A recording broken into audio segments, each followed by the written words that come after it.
The smell of smoke residue from some teenagers inhaling cigarettes the other night clouded my senses as a nightly trail of drool went up my nose, the simultaneous wail of a police siren and deathly red of an ambulance hovering in the distance doing nothing to help them.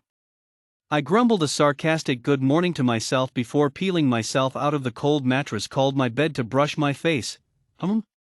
Yeah, I had to rethink that thought as I grabbed the red toothbrush and wiggled the last remains of toothpaste from the shriveled mass of plastic lounging on the countertop.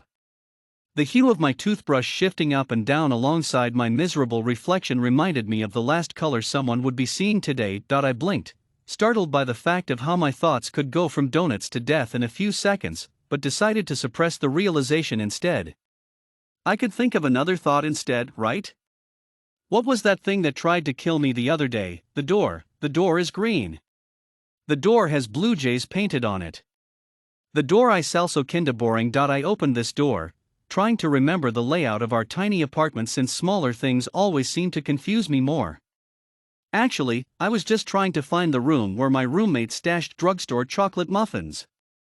I didn't need to, however, since the stale quesadilla sitting across from the bowl never washed served as a reminder of where this acclaimed kitchen area was. Dana, my equally cheap roommate, stumbled out in her comically oversized sweatpants and mismatched Crocs. She twirled into the kitchen and sat across me with a bowl, spoon, box of cereal and morning tomato in hand. No milk. The general notion that she was crazy had clicked inside my head since the first time I met her. Yet I had never understood why someone should remind another person what they are if they probably already knew what they were. Outside the window, a finch barked a screeching tune while a Doberman chirped a condescending howl. A teenager who probably shouldn't be out after all the screams last night was playing on his busted-up guitar, lungs doing surprisingly well as he sang a couple country songs with a vape pen between his teeth. Some baseballs played street ball with a dozen bird-brain children, and happiness started to spread through the neighborhood. I stayed inside, not wanting to endure the contagious reality of joy and laughter surfacing 2 stories down, and drank a mug of carrot soup since coffee is just as contagious. I put my glasses on, not noticing the note taped onto the right lens until I actually tried to use my indecent vision. I wasn't very good at reading since high school diplomas don't extend to such necessary lengths, but decided to read it anyway since Dana's creepy gray eyes kept staring at me in a very disturbing way. "What is this?" I asked after reading the many faults described in Dana's note. "I want to go on an adventure together." She unfolded a paper map marked abusively in red ink, and handed it to me like I would easily choose to read that instead of drink more soup. "Go outside and pick a stranger then." I smiled a somewhat sympathetic smile, pointing towards the open window of passing peasants in oversized hoodies and flattered egos. "Eviscerate them if you need to." I drank more soup, not knowing why I wasted all my dark jokes on her. She grabbed the map from my side of the table and tucked it into her back pocket, getting up to do who knows what. For a second, I almost thought she had gotten eviscerated herself by some silent ninja lurking in the shadows. My hopes were obliterated though when she came back with a joyful smile, and half my dirty clothes piled in her twitchy hands. She approached me before I could fully make out my situation, examining how I looked in different t-shirts and different ball caps. "You haven't been out of here in, like, forever, okay? So you really need to come with me and see the city life while you still have your bowels." She nodded to herself, petting my hair and making me wonder why I wasn't slapping her half dead. "The city is ugly," I deadpanned. "So is that mole." She pointed to the old scar on my face from when I decided to go clubbing that one night. My eyebrows lower, but she only giggles and reaches for a hairband to tie around my greasy hair. I get up after finishing my soup, not letting her finish whatever she was doing, and grab the stale quesadilla to throw out the window for the doltish pigeons to devour. Tiger Woods hit a golf ball like I wish I'd done to her head, as I flipped on the TV and positioned myself upside down on the soda-stained couch. For a pleasurable minute, I was left alone in golfing silence before Dana's fingernails dug into my underarms to tear me off the couch.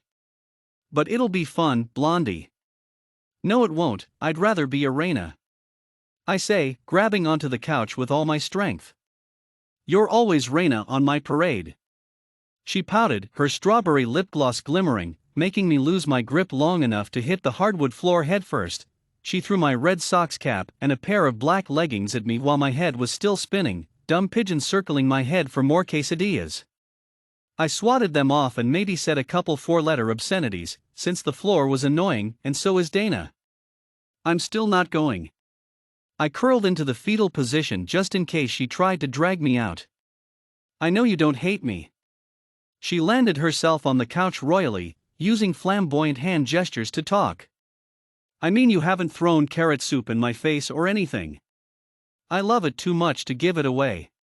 You just get all mad when someone tells you to go outside. And you're not even the one with asthma.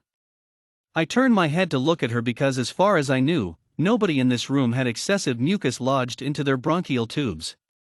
She stuck her tongue out in accordance with my motivation to turn, and took the map from inside her back pocket to show me again. But you hate Southie, she whispered slowly. I looked up, watching as her face brightened, but laid on my back again since smiles are contagious. And I only like my contagious carrot soup. You get me wrong, I flipped a dyed blue bang from atop my eyes away with my carrot breath, extending on the floor to rest. I just love this moronic city. I just don't like going on adventures. Most specifically with you. I had hoped you would say that. I raised an eyebrow, trying to see if she was going to grab me again, but she did something different. What the dash now? Her energetic gray eyes turned blood red as the floor began to rumble. I tried to move, but it felt like the entire world was stabilizing me, throwing me into a bad lucid dream, taking everything I had but fear. Around me, forest animals in striped clothing started to sprout from the floor with rope coiled around their necks. I could feel the rope tighten around me as I started to lose my vision slowly, the universe flipping into different directions as life began to move away. *****, there is no more smoke residue or drool up my nose. No police sirens or wailing ambulances with red toothbrushes to scare me.